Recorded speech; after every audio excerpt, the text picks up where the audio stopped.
I'm a big fan of schedules and lists. But you have to have the right attitude towards a schedule and a list. So first of all, you make a list of what things that you have to do that day, what important things you have to do that day. But you want to remember that that list should serve your higher interests, right? Your higher values. So that presupposes that you've already decided what your higher values are and that you have a vision in place. Then you want to decompose that into what's necessary that day. Aim high, let's say, and then concentrate on the day. What are the most important things that I need to attend to so that I'm in better shape tonight than I was in the morning?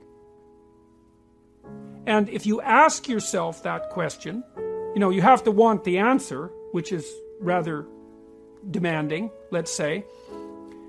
It's another example of orienting yourself properly. So your aim is to get the answer to this question.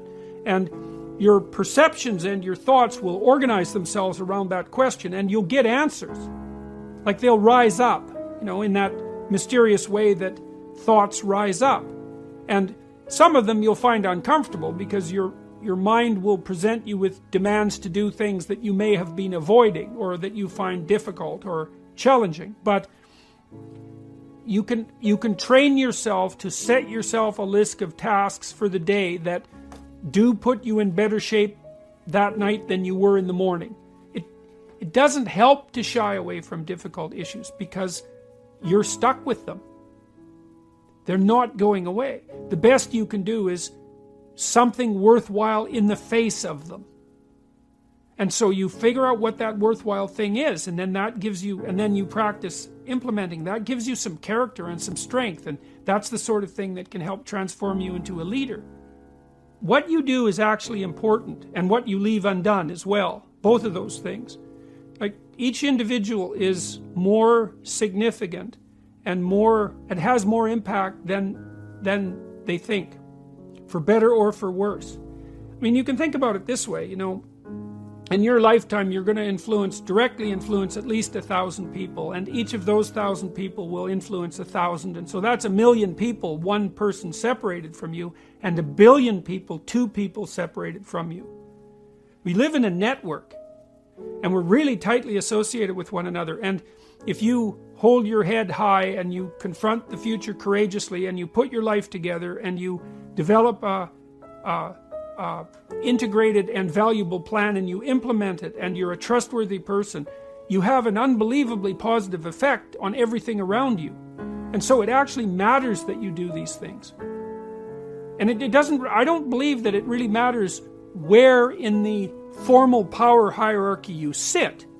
Because you might think, well, I'm at the bottom of the power rungs, what influence do I have? And I think that's a bad way of thinking about it, because it doesn't take into account the networked issue. And so if you don't want things to be worse, which you wouldn't if you were a sensible person, then it would probably be better to work hard to make them better, and to also understand that you are playing a determining role in how reality unfolds when you're doing so. It's not a trivial thing. People are far more powerful forces for good and evil than they believe. So, and I think that's more true, and I haven't come to that realization lightly. So you want to be a leader in the best sense, and a leader in the best sense is someone who makes things better and not worse. And if we all made things better, then they would be a lot better, and that would be a good thing. That's what we should be striving for.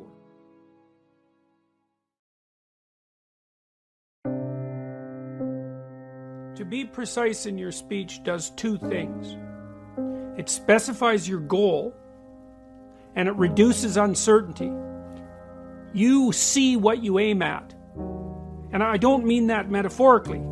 I really don't, because you're a lot more blind than you think. There's a lot of the world that you don't see. You see most of what's in front of you in a very blurry way, like your peripheral vision is extremely low resolution. You see clearly a tiny focal area that's where you're pointing your eyes.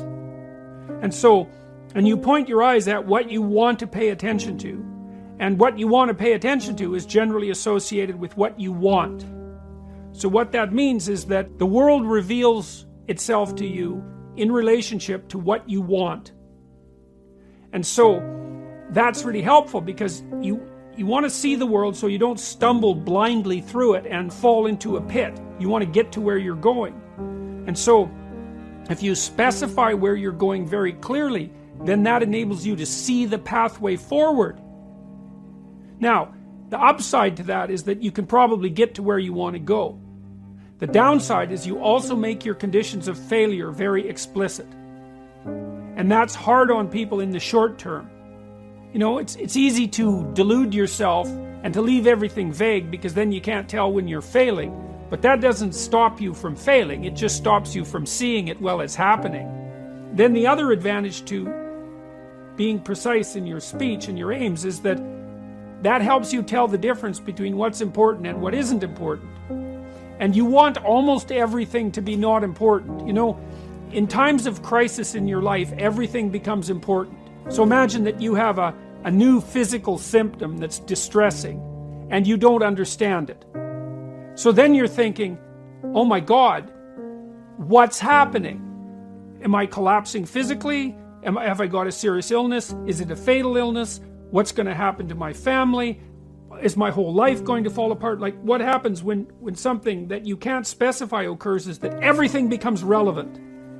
And that's terrible. No one ever wants that. You want hardly anything to be relevant. And so if you specify your goal, then almost everything becomes irrelevant. And only those things that are important stand up in sharp relief. That's also a real boon to the people that you're communicating with because they know what you want then. And so even if you're a harsh person, let's say that you're pretty punitive and if people don't do a good job, you let them know. If you specify what you want, then they know how to avoid your harshness. And the more precise you are in your formulation of the problem and in your presentation of a solution and the role you might play in that solution, the more likely you are to advance on all fronts. As far as I can tell, there's nothing you can do that moves you and your agenda, your vision, let's say, forward faster than precision in speech.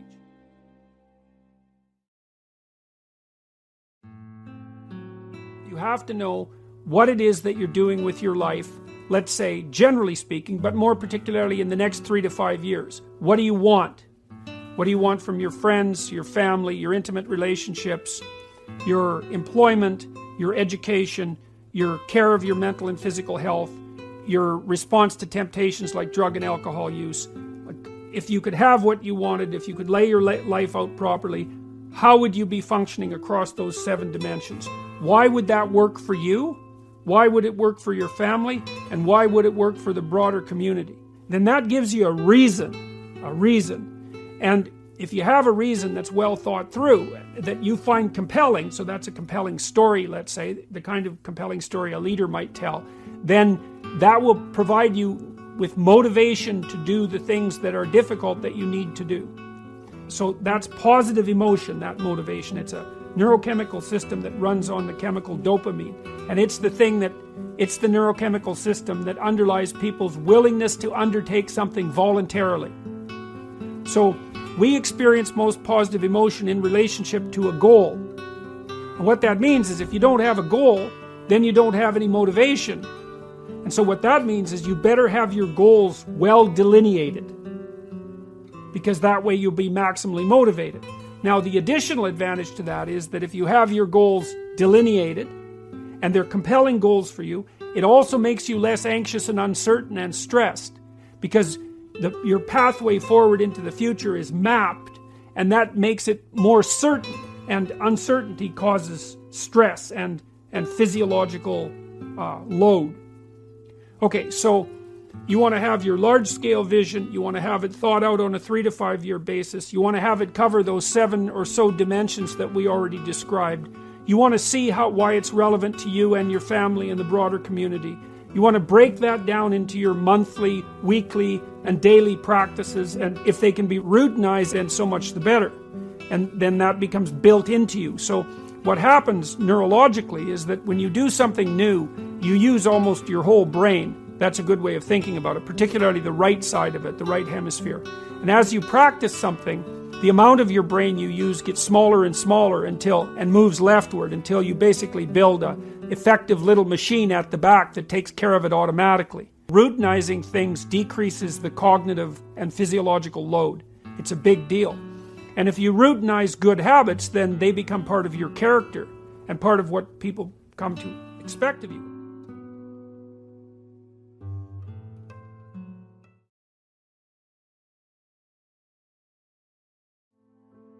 If you ask people what they regret, especially as they get older, what they generally report is things not done. So they don't regret so much mistakes they've made, although of course people obviously regret mistakes they've made as well. So they don't exactly regret sins of commission, right? Errors that they've actively made. They torment themselves for opportunities that had presented themselves that they did not, let's say, exploit or engage in. And I think that's worth thinking about too, because one thing that I have become convinced about with regards to human consciousness, which I think is equivalent to the spark of divinity in some sense that our fundamental stories insist has been placed within us, is that human consciousness is that faculty that confronts potential itself. I think there's good neurological evidence for this, by the way, for those of you who are scientifically minded, because we build circuits within us for habitual action that we've practiced many times that seem to run in a very deterministic fashion. And we are a strange combination of deterministic and non-deterministic as far as I can tell. But what our consciousness seems to be for is to encounter those things that we have not yet encountered. And those things that we have not yet encountered seem to me to be those things that have not yet been brought into being. And so you could say that what our consciousness is for the encounter with potential. You know, that our consciousness is it's not for the past, it's not even for the present. It's to transform the future into the present. And really that's what our consciousness does. When you wake up in the morning, you have a new day ahead of you, and the day could take you in very many directions. And the weeks and the years, all of that can take you in very many directions. And you have some apprehension about what those directions might be. You have some apprehension about what role your choices might make in transforming that potential into one form of actuality or another. I mean, you certainly know that there are dreadful mistakes that you might be very tempted to make that would produce all manner of hell around you and still be tempted to do it. It seems like it's sitting there right in front of you as a possibility.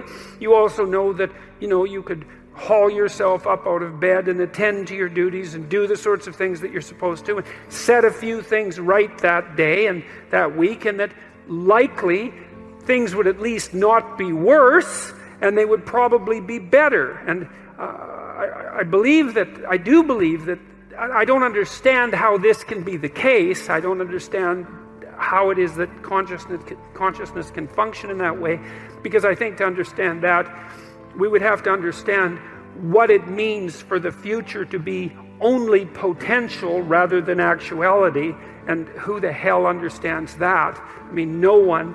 And then we'd have to understand how it is that our conscious choices and our conscious ethical choices transform that potentiality into actuality, into reality, into the present and the past. And we certainly act as if we believe that that's what we do. We upbraid ourselves. For example, when we do a bad job of it, we're upset with our children and those we love if we don't believe that they're living up to their potential. We're guilty and ashamed when we make choices that we feel are inappropriate. We understand to some degree that the manner in which time lays itself out has something to do with the ethics of our choice. And again, I would say that's a very deep idea. I think it's the most true idea I know. It's very emphasized, that idea emphasized in ancient religious stories, such as those that are outlined in Genesis, or in Genesis with its strange insistence that, God is that which brings order out of chaos, formless potential, generates the world out of formless potential, and that we're somehow made in that image, which seems to me to be the case. And that the proper way, by the way, to go about acting in that image is to act in relationship to the potential that confronts you with truth and with courage, with careful articulation. That's the logos.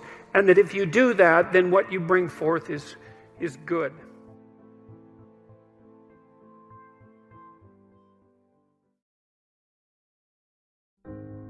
You often give advice to young adults to help them avoid some of the pitfalls of life. Any advice for those of us who are 40 plus who have already faltered?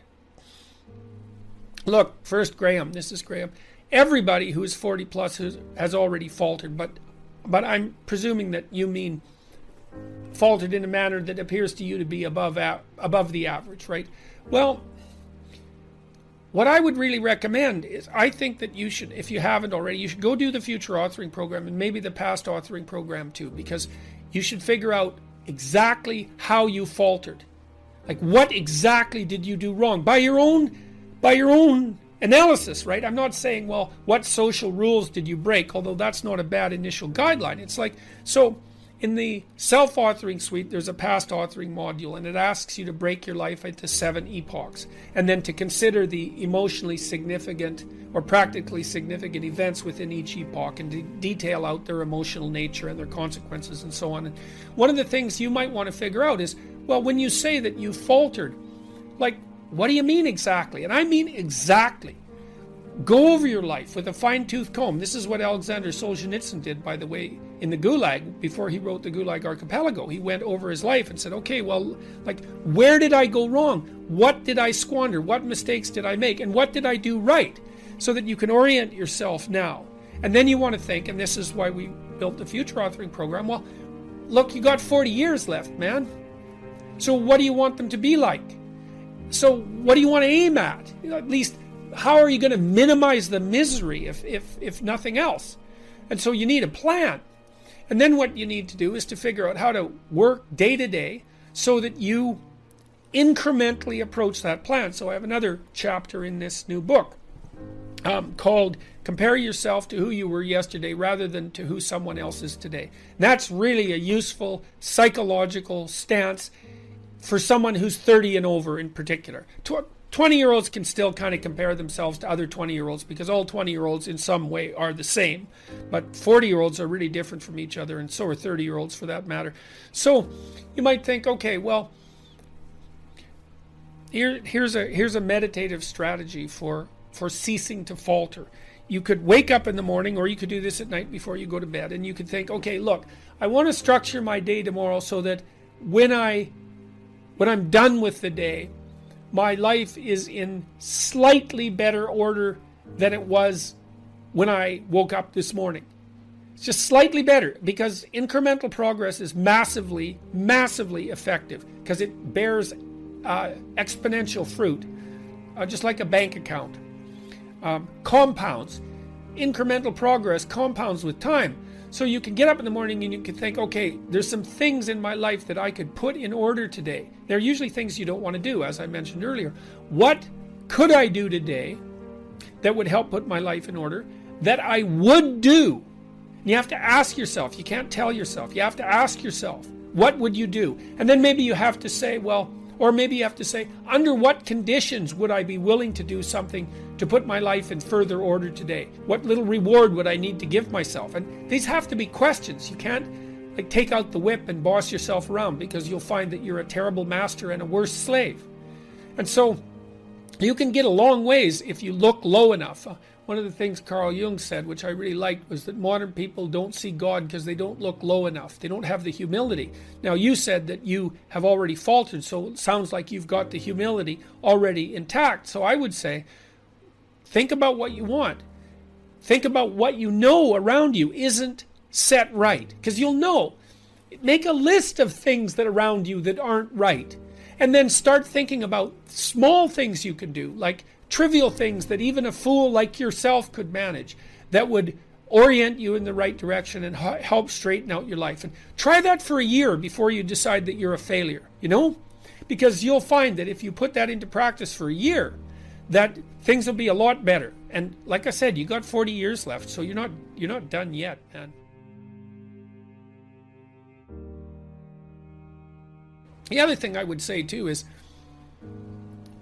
it isn't exactly that I would say forgive yourself, because that's just a cliche, but I would say that once you've decided what you've done wrong, and you've put into practice some strategies to rectify that you don't have to beat yourself any more than is necessary for you to learn, which is a good rule of thumb with regards to treating yourself and also to treating other people. So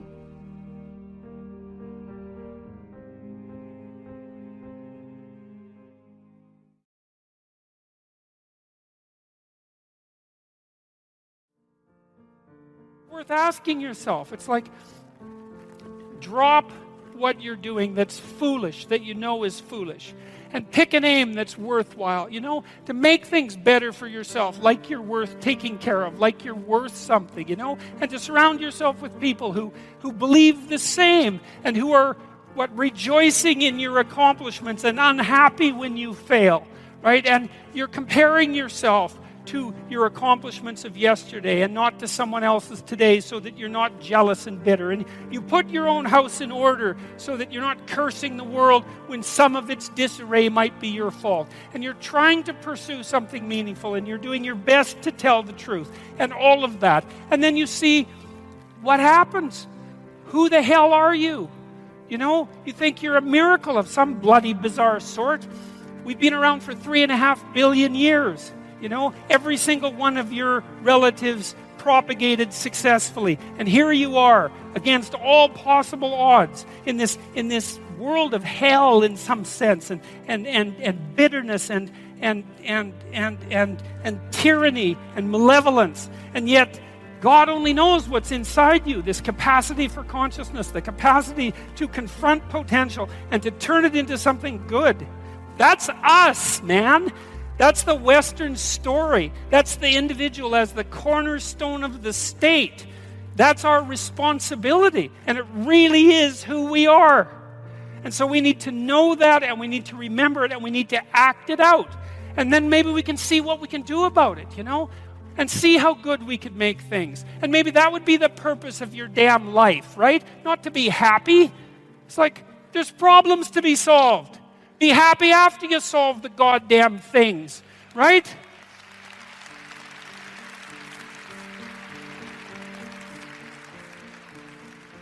So I learned, because I looked at dark things, that I learned that the light was more powerful than the darkness as far as that I was concerned, and that people were capable, each of us, of remarkable things, and that we need to know that that's what we are. We're this consciousness that confronts potential with all its catastrophe. That's what we are. That's what makes us in the image of God. That's what gives us our intrinsic value. And that idea that we have intrinsic value, that's the bedrock presupposition of our state. We're going to question that, or we're going to live it out.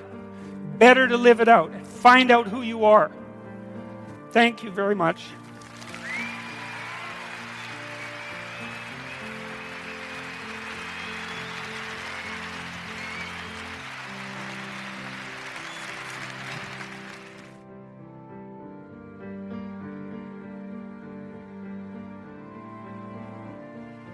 Might be say that someone who is incapable of cruelty is a higher moral being than someone who is capable of cruelty, and I would say, and this follows Jung as well, that that's incorrect, and it's dangerously incorrect, because if you are not capable of cruelty, you are absolutely a victim to anyone who is. And so part of the reason that people go watch anti-heroes and villains is because there's a part of them crying out for the incorporation of the monster within them, which is what gives them strength of character and self-respect, because it's impossible to respect yourself until you grow teeth. And if you grow teeth, then you realize that you're somewhat dangerous, or maybe somewhat seriously dangerous, and then you might be more willing to demand that you treat yourself with respect and other people do the same thing. And so that doesn't mean that being cruel is better than not being cruel.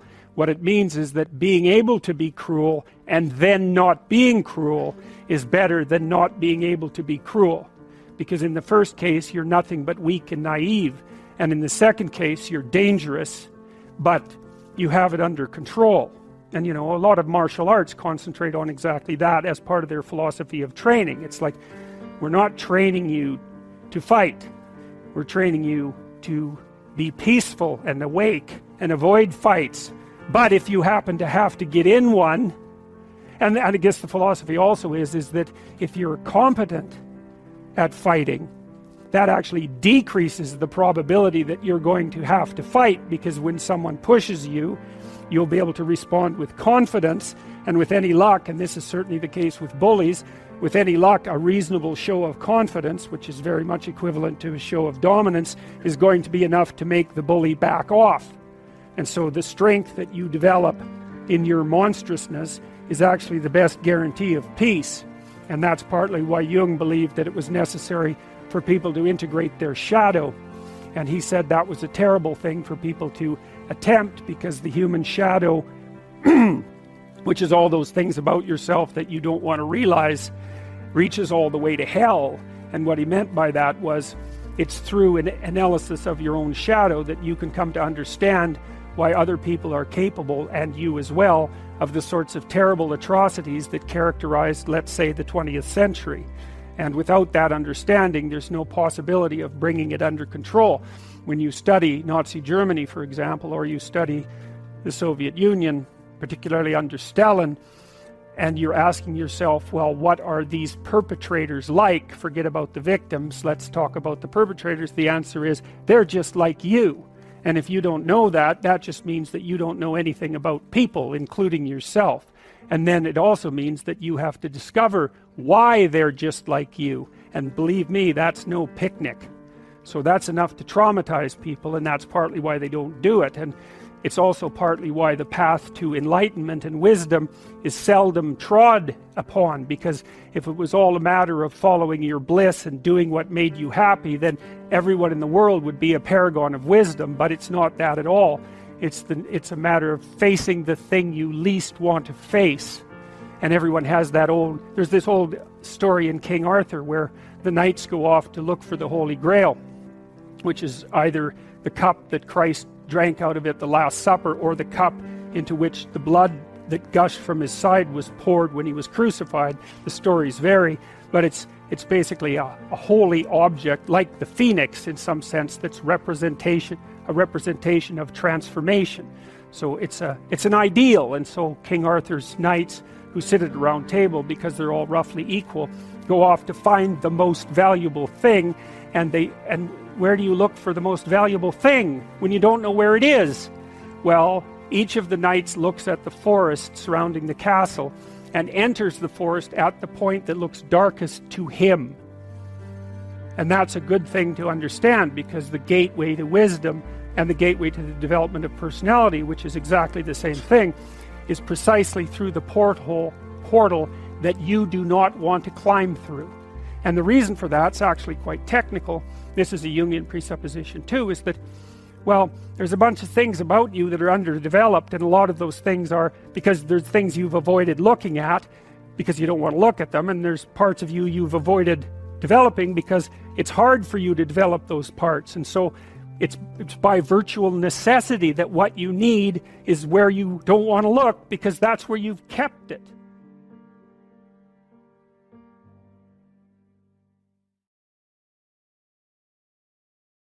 You have to master a new skill, but you're avoiding it because you know that you'll be bad at it when you first do it. And if you're perfectionistic, you're going to say, well, I can't allow myself to be bad at anything. I can't allow myself to be a fool. And no wonder. But the problem is when you try something new, you're always a fool. And so unless you're willing to be a fool, you can't learn anything new. And that's also why Jung regarded the trickster as the precursor to the savior, archetypally speaking, is because you cannot do the right thing unless you're willing to be a fool first. And that's really worth knowing. Lots of times, you guys are going to make a stage transition in your life, and you're going to feel like an imposter. When you get a new job, or when you get a promotion or something like that, you're going to feel like an imposter. And you are. Because what do you know when you make that first transition, right? But it's going to make you embarrassed, and it's going to make you ashamed and all of those things. But you have to understand that you are a fool when you first try something new. But you're a worse fool if you don't try it. Now, that doesn't mean you should, make like you know everything as soon as you're promoted or you have some transition in status. That's foolish, of the wrong sort. But to know that you have to be fallible in order to progress is an unbelievably useful thing. It can free you up. I was talking to a writer the other day about his process for beginning writing. He's written many books. He writes a very, very, very bad first draft. Right, and that's a good way to think about things, is throughout your life you're going to be doing that, is writing the next draft of you, and it's pretty bad to begin with. But that's okay, because it isn't going to get any better unless you put yourself out into the domain of the unknown to begin with.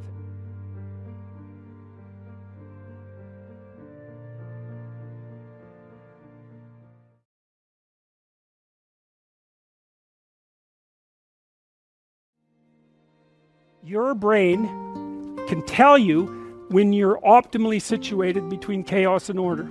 And the way it tells you that is by producing the sense of engagement and meaning. So let's say there's a place in the environment you should be. Okay, what should that place be? Well, you don't want to be terrified out of your skull, like what good is that? And you don't want to be so comfortable that you might as well sleep. You want to be somewhere where you're kind of on firm ground here, but over here, you're kind of testing out new territory. And some of you who are exploratory and emotionally stable, you're going to go pretty far out into the unexplored territory without destabilizing yourself. And other people are going to just put a toe in the chaos.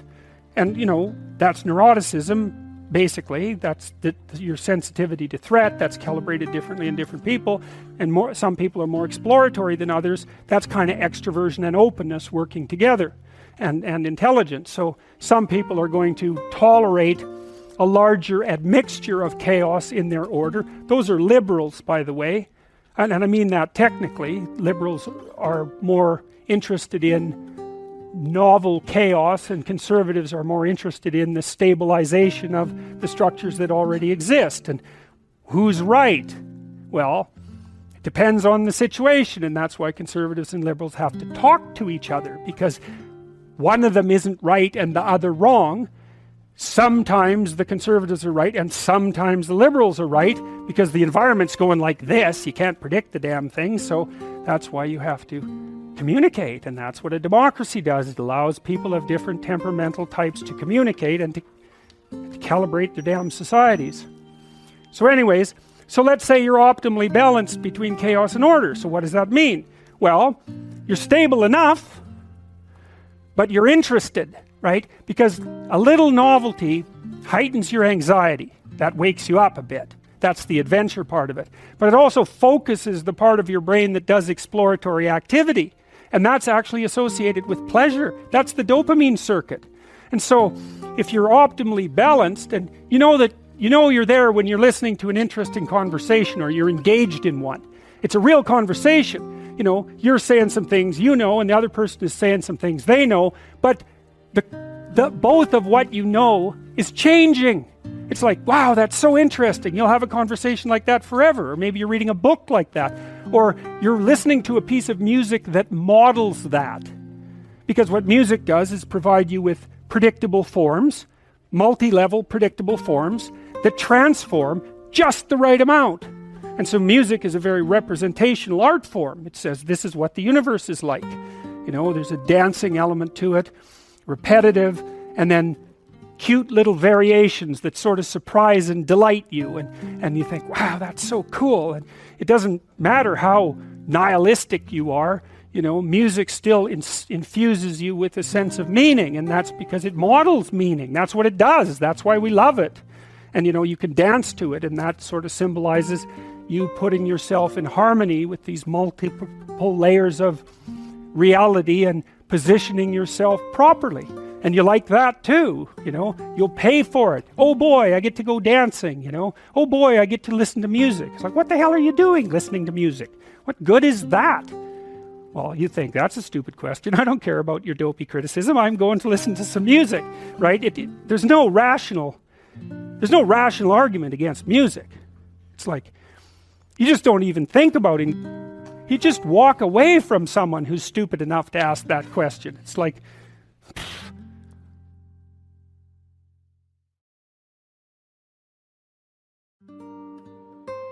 as far as I'm concerned, that, and I really believe this, is that every single person who sets out to put themselves together ethically is a net positive to everyone around them. There's no downside to that. You know, and my book has been criticized by people who've read it very poorly, especially chapter 1 when I talk about hierarchies, that I'm somehow supporting the idea that power in a hierarchy is the right way to be, and there's absolutely nothing in what I've written that suggests that at all. Like, I'm suggesting that human hierarchies are very complex, and that the way that you win in a human hierarchy is by being competent and reciprocal.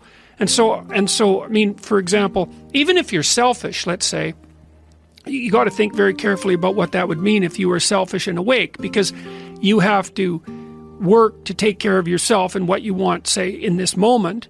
But then there's you tomorrow, and there's you next week, and there's you next month, and next year, and 10 years from now, and when you're old. So because you're self-conscious and because you're aware of the future, you're actually a community unto yourself.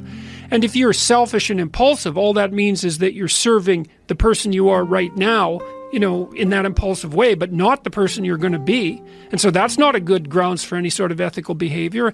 And I see that if you serve yourself properly, there's no difference between that and serving your family properly and serving your community properly, that those things all mesh in a kind of a harmonious manner. And one of the things that's really been effective in the lecture tour is a discussion about that idea and its relationship between that and meaning and responsibility, because one of the things that strikes the audience as silent constantly, because I'm always listening to them to see, you know, when the attention is maximally focused, is whenever I point out to people that the antidote to the meaninglessness of their life and the suffering and the malevolence that they might be displaying because they're resentful and bitter about how things have turned out, the antidote to that is to take on more responsibility for themselves and for other people, and that's aspirational, which is kind of cool. You know, the conservative types, the duty types, and I'm not complaining about them, you know, they're always basically saying, well, this is how you should act, because in some sense that's your duty, right? That's how a good citizen would act, and that's a reasonable argument. But the case that I've been making is more that, well, there is value distinctions between things. Some things are worth doing and some things aren't, and you can kind of discover what that is for yourself, and then you should aim at the things that are most worth doing. And what you'll find if you watch carefully is that the things that you find worth doing are almost always associated with an increase in responsibility. Because if you think about the people you admire, for example, you spontaneously admire people, and that's a manifestation of the instinct to imitate. Again, people are very imitative. You don't admire people who don't take care of themselves. Like, unless there's something wrong with you, you at least want an admirable person to be accountable for themselves.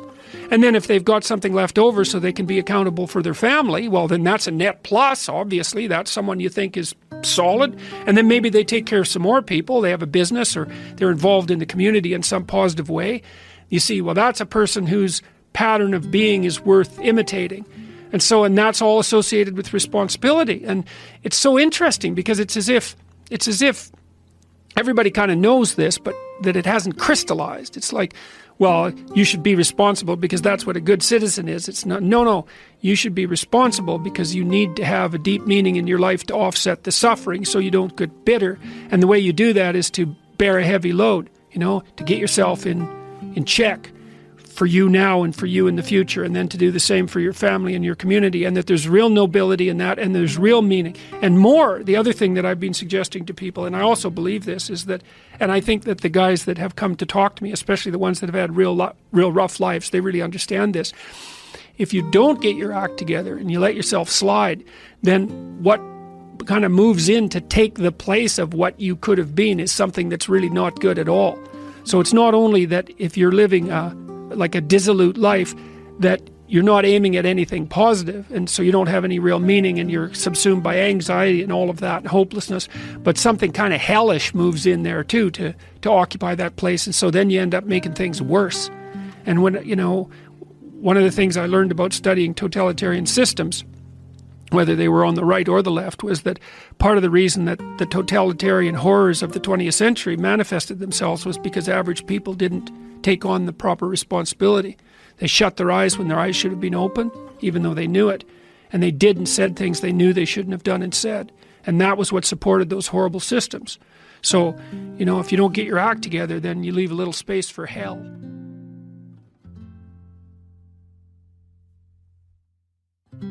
People often accuse me, and they say, well, most of the people that listen to you are men.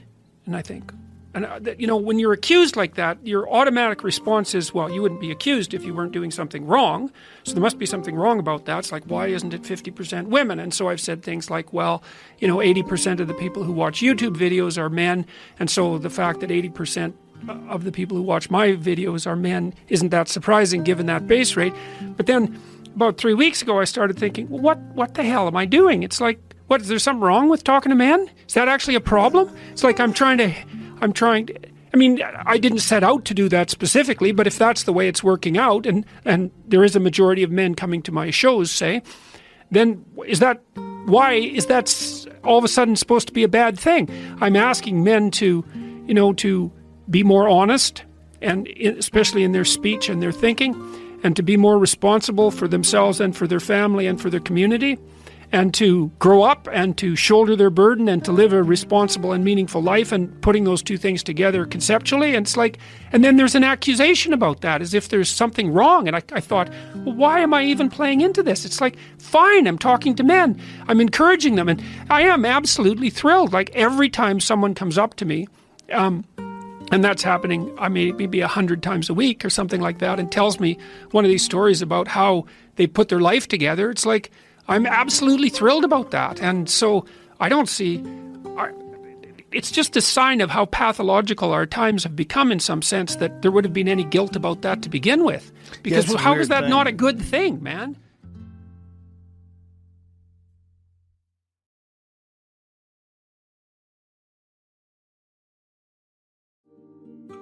Sometimes things do not go well. That's self-evident. But here's the rub. Sometimes when things are not going well, it's precisely that which is most valued that is the cause. Why? It's because the world is revealed through the template of your values. If the world you are seeing is not the world you want, therefore, it's time to examine your values. It's time to rid yourself of your current presuppositions. There's a famous experiment that I've alluded to a couple of times, I believe, in this lecture series, the invisible gorilla experiment. And in the invisible gorilla experiment, there's two teams of players, each with 3 members, one dressed in black and the other dressed in white, and each team is passing a basketball back and forth to the team members and milling about. You see a video of them doing so. They basically fill the video screen, and the white team is passing a basketball to the white team members, and the black team is passing a basketball to the black team members. And your job, as far as the experimenter is concerned, is for you to count the number of times that the black team passes the basketball back and forth. So that's what you do. So now you have an ambition and an aim and a value. And the ambition and the aim and the value, they're all the same thing, and that is to perform well at the task. Now, the thing that's so cool about this, and this is really so cool, it's just unbelievable that this is the case. It's like a complete validation of a certain element of the Buddhist worldview.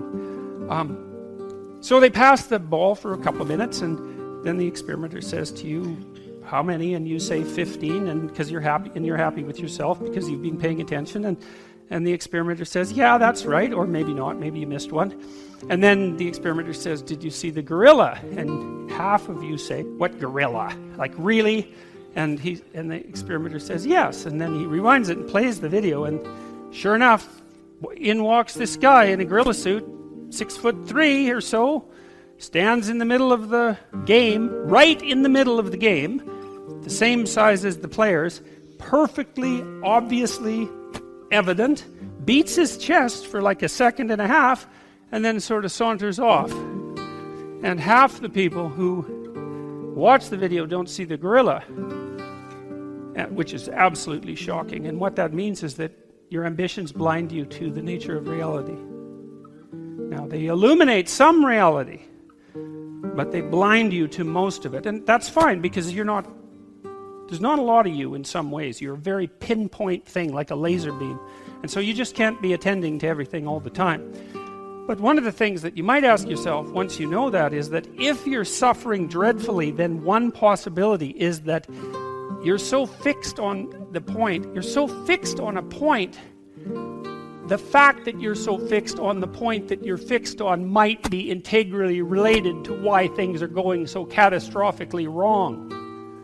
Now, perhaps not, because, there's a lot of arbitrariness about life. And perhaps you suffer even when you don't deserve to. That seems to happen in the book of Job, for example, because Job is a good guy, and God has a bet with Satan, which seems like another relatively nasty thing to do, to let Satan just torture him, and he does quite nicely, to see if he'll turn against God. And it seems like a rather playground sort of thing for God to engage in. But the point is that even in a document like the Old Testament, there's ample suggestion that sometimes people just get wiped out and hurt, even if they're living good moral lives, aiming properly and all that. There's an arbitrariness in life that's not eradicable. But it's possible that it's what you're clinging to that's hurting you. And it's even possible that's the thing that you're clinging to the hardest that's hurting you the most. That could easily be someone you love. Like lots of times I see people in therapy and they're miserable for one reason or another, and sometimes it's because they have a very close relationship with a family member, and that just isn't working. The family member, for the sake of simplicity, we'll say, is not really oriented towards helping them have a good life. The family member is instead oriented towards making them as bloody miserable as you can possibly make anyone, and what would you say, exploiting the bond between family members in order to enable that. And then sometimes the sacrifice that's necessary is either merely distancing yourself from that person, sometimes substantively, and sometimes seriously distancing yourself from them, like we don't talk anymore ever. And so that's pretty damn rough, and it hurts and all of that, but it's a good example of the fact that sometimes in order to extract yourself from the miserable bit of chaos that you happen to be enmeshed in, you have to let go of what you love best.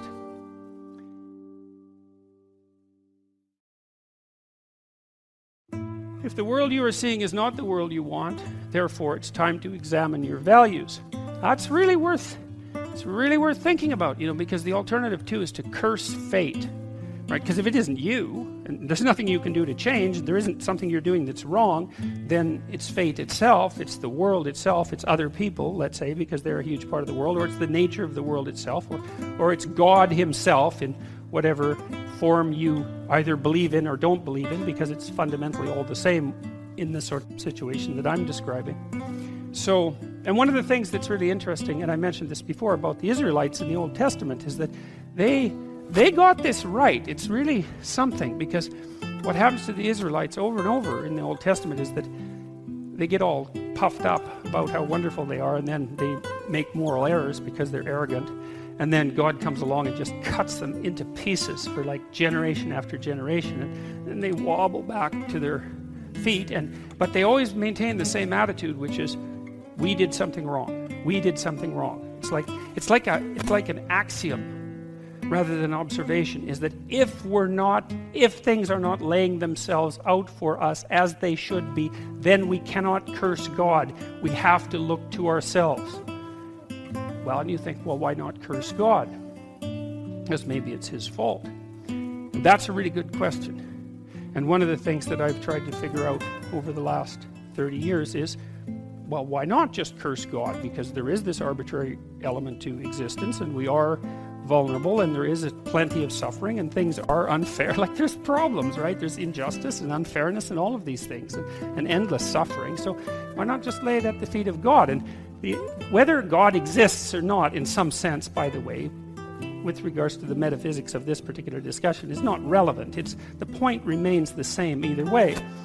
And the answer is, as far as I can tell, that if you refuse to take on the responsibility yourself, and you attempt to lay it at the feet of either society or being itself, then you instantly start to act in a way that makes everything much worse, not only for you, but for everyone else, and maybe even for being itself.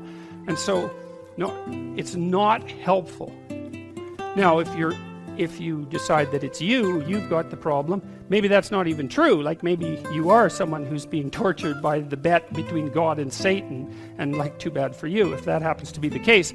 But it still seems to be the appropriate thing for a human being who's standing on his or her own 2 feet in a proper manner to take the responsibility on for themselves, regardless of the counter-arguments that might be made against it. That's really something. It's time to rid yourself of your current presuppositions. I also think of that, it's a deadwood issue. You know, one of the things you see with motifs like the phoenix. Remember when Harry Potter goes off to fight the basilisk that turns you to stone when you look at it? It's a dragon for all intents and purposes. Well, when he gets bitten by the dragon and poisoned, that's the dragon of chaos, right? The thing that turns you to stone when you look at it. When he gets bitten by it, then he's going to die. And yeah, well, if you get bitten by the thing that turns you to stone when you look at it, if it bites you, man, if you're not dead, you're going to wish you are. It's one of the two. And then the phoenix flies in and cries tears into the wound, and that heals him. And the phoenix is the thing that allows the dead wood to burn off occasionally, let's say. Well, I think it's once every 100 years with a phoenix, and of course it's pretty dramatic. The whole damn bird has to go up in flames, and then there's nothing left but an egg. But there's a very serious message there too, which is that, you know, you can compare yourself in some sense to a forest fire, to a forest, you know, and a forest has to burn now and then for the dead wood to clear so that the forest can actually maintain its continued existence. And if you stop the forest from burning for a prolonged period of time, which happened in the United States when they were trying to manage the forest fires too tightly, then all that happens is the dead wood accumulates and accumulates and accumulates and accumulates and accumulates until the whole damn forest is dead wood, and then lightning hits it and it burns so hot that it burns the topsoil off. And then there's nothing left, nothing grows. And so that's a good moral lesson, which is don't wait too long to let the damn dead wood burn off, you know. Maybe a little self-immolation on a daily basis might be preferable to burning yourself all the way down to the bedrock, you know, once every 20 years or so, because maybe there won't be anything left of you when you do that. Oh, that happens to people all the time. I've seen that happen to people many, many times. The dead wood accumulates, the mess around them gathers, the chaos that they haven't dealt with accumulates, and then one day the spark comes and they burn so far and so fast that there's not enough left of them to recover. And then they're the people who've been eaten by the beast. They're the people who've been eaten by the dragon and now are inside its belly, another very common archetypal motif. And while maybe a hero will come along and rescue them, or maybe they'll just stay in there forever. And that's a precursor to the idea of hell. And it's not something I would recommend. So a little medicine on a regular basis is a lot better than total immolation on terms other than your own.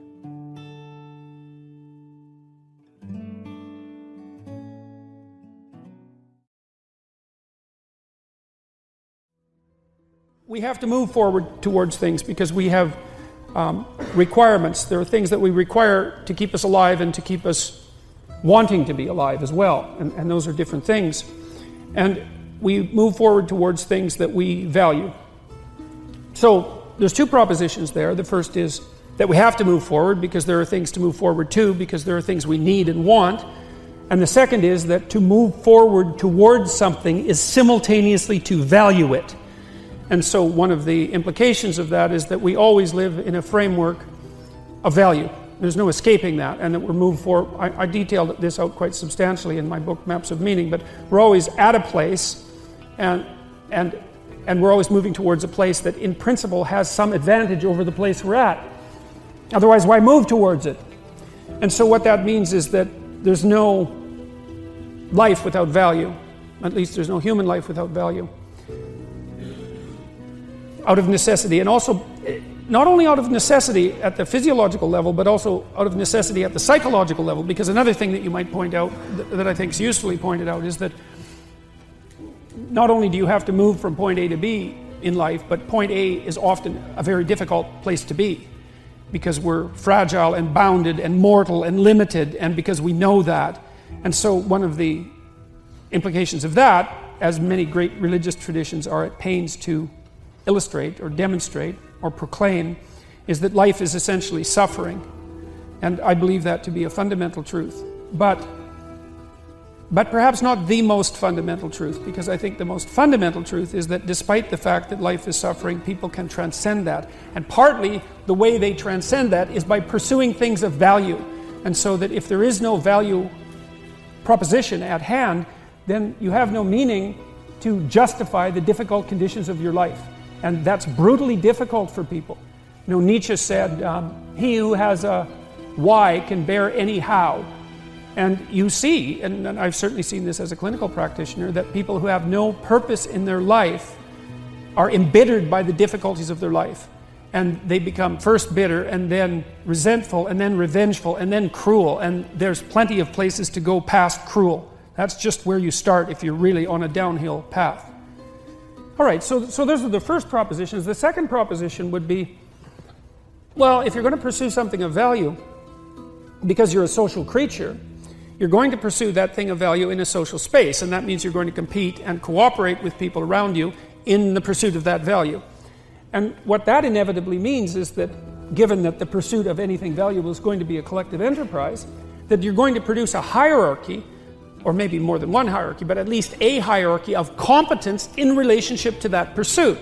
So it doesn't matter what you decide to pursue, maybe you're going to do that cooperatively, you're going to find that you and other people vary in your ability to manage that pursuit effectively and efficiently. And so there's going to be a hierarchy of people, from those who are very good at the pursuit. Maybe it's pole vaulting, maybe it's delivering massages, maybe it's delivering groceries, maybe it's setting up an enterprise. It doesn't matter. But if it's a valuable pursuit and you pursue it socially, you're going to produce a hierarchy. And the hierarchy is going to be one of competence. And so if you're going to pursue value, then you're going to construct a hierarchy. And then there's an implication from that, which is that if you construct a hierarchy, most of the people within that hierarchical structure are a minority of people are going to be fantastically successful at the pursuit, and a very large number are going to stack up at the bottom. And that's a manifestation of what's known as Price's law. It's mapped by the Pareto distribution. It's an expression of what's been known among economists as the Matthew principle from the New Testament.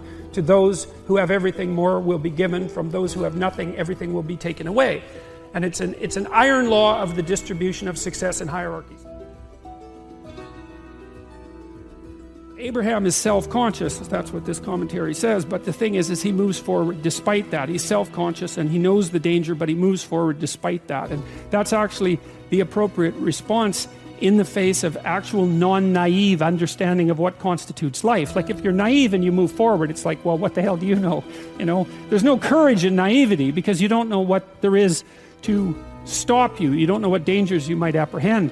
But to be aware of what it is that your problem is, so to be alert existentially, let's say, or to be fully self-conscious, means that you're perfectly aware of your limitations and how you might be hurt, and then to make the decision to move forward into the unknown and the land of the stranger. Anyways, I would say that's one of the secrets to a good life. And I can say that really without fear of contradiction, I would say, because the clinical literature on this is very, very, very clear.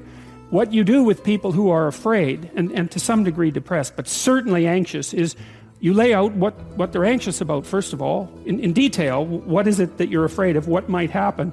And then you decompose it into small problems, hypothetically manageable problems, and then you have the person expose themselves to the thing that they're afraid of, and what happens isn't that they get less afraid. That isn't what the clinical literature indicates exactly.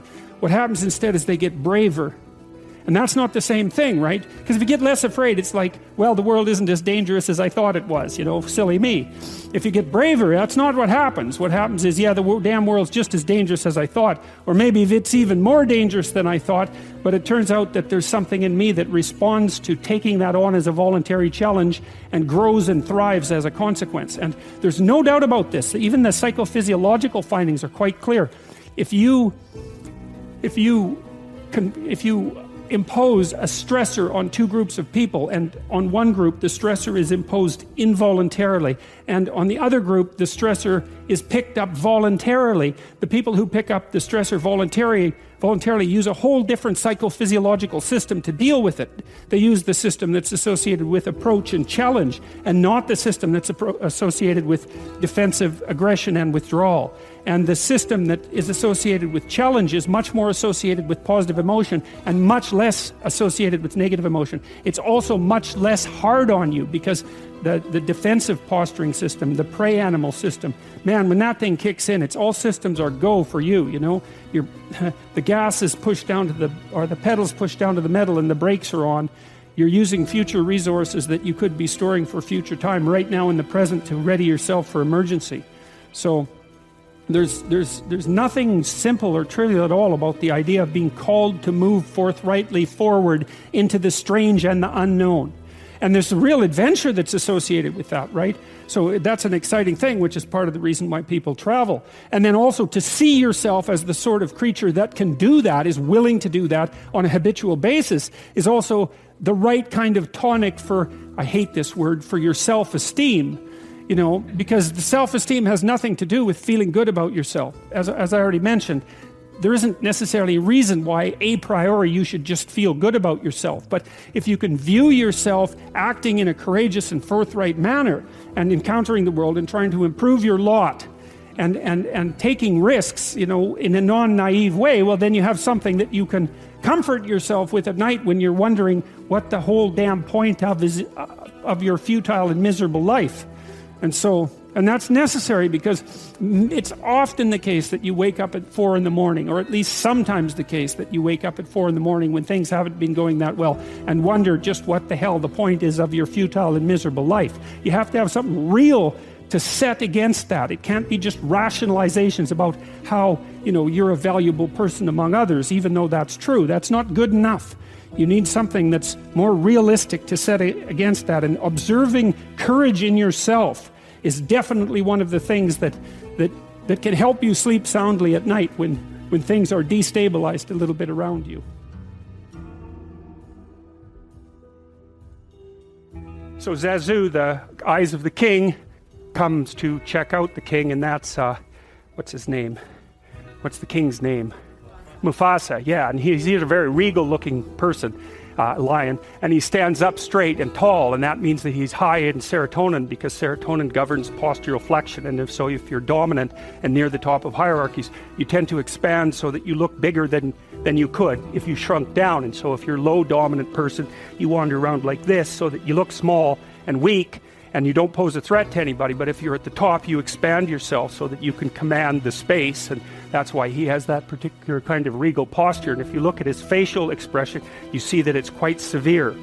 Like he's capable of kindness, but he's also harsh and judgmental, and that's what society is like. That's what the superego is like. And what that means is that he's integrated his aggression. And I've seen this happen in my clinical clients when they come in and they're too agreeable. They look like Simba looks later in the movie when he's an adolescent, and he's sort of like a deer in the headlights. Everything is coming in and nothing is coming out. But when the person integrates their shadow and gets the aggressive part of themselves integrated into their personality, their faces harden. And if you look at people, you can tell, because the people who are too agreeable look childlike and innocent, and the people who, well, a hyper-aggressive person will look, you know, mean and cruel. But I've seen people's face change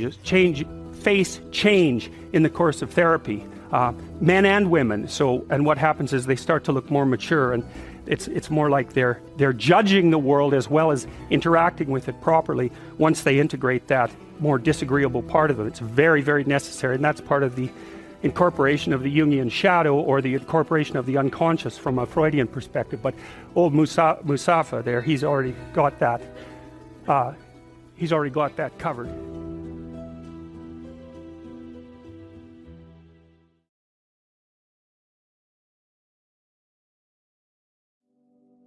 assuming that there is something specific that is attracting men, I think that what it is a call to responsibility, essentially.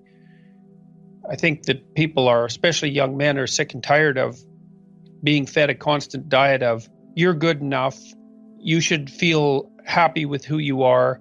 An endless diet of rights and freedoms will give you a meaningful life. And that's on the sort of pat you on the back, even though you don't deserve it, side of reality. And then there's the lack of call to adventure, I would say, and the accusation that men face increasingly that their active presence in the world does nothing but contribute to tyranny and oppression, which I think is absolute. It's not only nonsense, it's pernicious and destructive nonsense of the worst kind. And so, I've been telling men instead, or suggesting to them, explaining it more than telling, that it's necessary for them to grow up and get their act together and to adopt some responsibility and to bear a burden and to speak truthfully and to take responsibility, because there's important things to do in the world, and that the world will be a lesser place if they don't allow what's within them to come forward. And I think that that's true. And so I think that that's a message that reasonable young men who are somewhat lost are desperate for.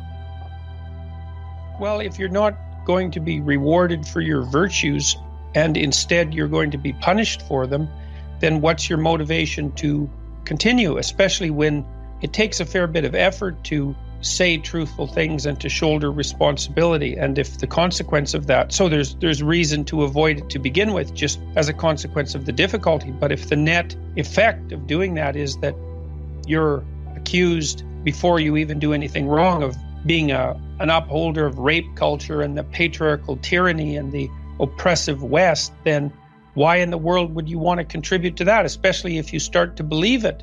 Some of it's just a matter of accepting excuses and taking the easy way out, but some of it's a matter of becoming guilty enough to actually believe it, withdrawing from active engagement in the world. The people who are going after masculinity, let's say, as toxic, can't distinguish between tyrannical power and competence. In fact, for them, there is no distinction between those two things, which shows you just how addled they really are, because it's extraordinarily important to discriminate between competence and power. And the postmodern types, especially the neo-Marxists, think, oh, well, competence, that's just how you justify your claim to your position. It's really just power. You're just defining competence in a way that benefits you. But that's idiotic. So it doesn't really require much of an argument. And certainly no one ever acts like that. If you have a car and it doesn't work, you take it to a competent mechanic. If your father's heart is failing, you take him to a competent surgeon. And you don't think, oh, well, that person is just there because of the Western patriarchy and the privilege of the oppressor. So it's nonsense. It's resentful, cowardly, ideologically possessed, pathological nonsense, and it's extremely dangerous. And so I've been saying that about as bluntly as I just said it. And I think that more and more people are realizing that it's gone far enough. I'm sure hoping they are.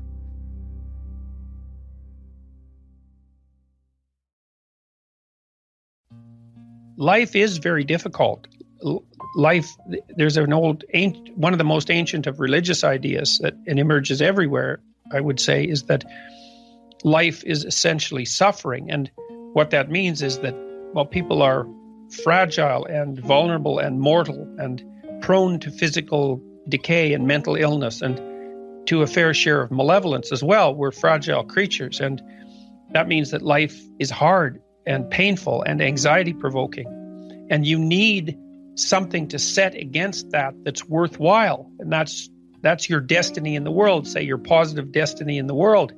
And if you don't have something positive to set against that, and your life is nothing but struggle and pain and with the occasional foray into malevolence or victimization by malevolence, then all you do is suffer stupidly, and that makes you bitter and resentful. And then, that's just the beginning of your trouble, because bitter and resentful, that's just where you start the descent into hell. You go from bitter and resentful to vengeful and to cruel and way past that if you really want to pursue it. And people pursue that all the time. It's not like it doesn't happen. It's not like this is some abstract dream. All those high school shootings, all these mass shootings, they're all carried out by people who've walked down that road a very long distance. I wrote about that in chapter 6. It's rule 6 is called set your house in perfect order before you criticize the world. And it's about the motivations of people like the Columbine high school shooters and the mass rapist, the serial rapist, Carl Panzram, who features very heavily in that chapter. And it's a meditation on people's motivation for evil, which exists in all of us. And no wonder, it's understandable. That doesn't make it right. So the book 12 Rules for Life is a very serious book. There's elements of humor in it, but I'm trying to struggle with things at the deepest possible level and to explain to people why it's necessary to live a upstanding and noble and moral and truthful and responsible life, and why there's hell to pay if you don't do that. Tell people life is hard and here's how to handle it. Well, that's it. Well, right. Everyone knows life is hard. And it's not just hard. It can be unbearably hard. And it's worse than hard, because sometimes the hardship is inflicted upon you by yourself or by someone close to you, or sometimes by an enemy, but sometimes by a friend. You get betrayed, and it's not just that it's hard. You're also subject to evil. You're subject to malevolence, and that makes it even worse. And everyone knows this. And so you need something to set against that. You need a noble way of being to set against that.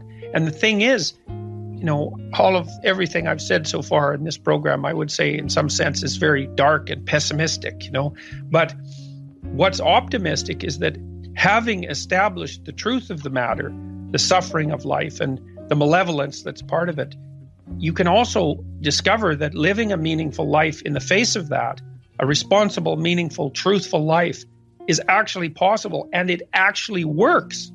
That's the thing. That's the optimistic thing. It's not so bad to say to people, look, we've got a real problem here. It's no joke. It's a dead serious problem. It's the fragility of your life and hell all balled up into one thing. But that's okay, because there's an antidote to it. There's something you can do about it, and you could start today. And, well, that's what I try to detail out in 12 Rules for Life and in my lectures online as well. And I believe it to be the case. As pessimistic as I am about the nature of human beings and our capacity for atrocity and malevolence and betrayal and laziness and inertia and all those things, I think we can transcend all that and set things straight. And I think that people can literally start today.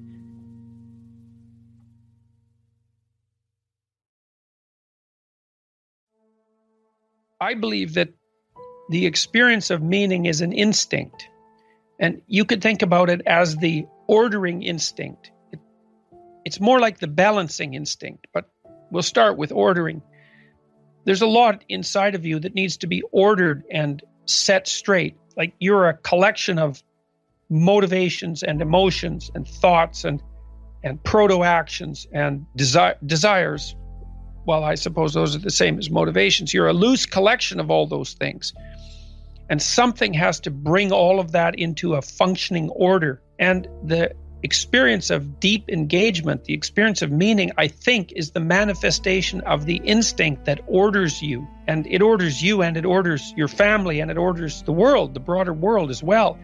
And that instinct isn't some secondary consequence of some more important biological function, let's say. It is that very function.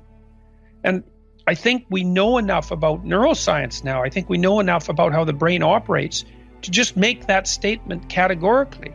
So my hypothesis has been, and this is not a fully original hypothesis, it's based on the work of neuroscientists whose research I know well and respect greatly, very hard-headed people.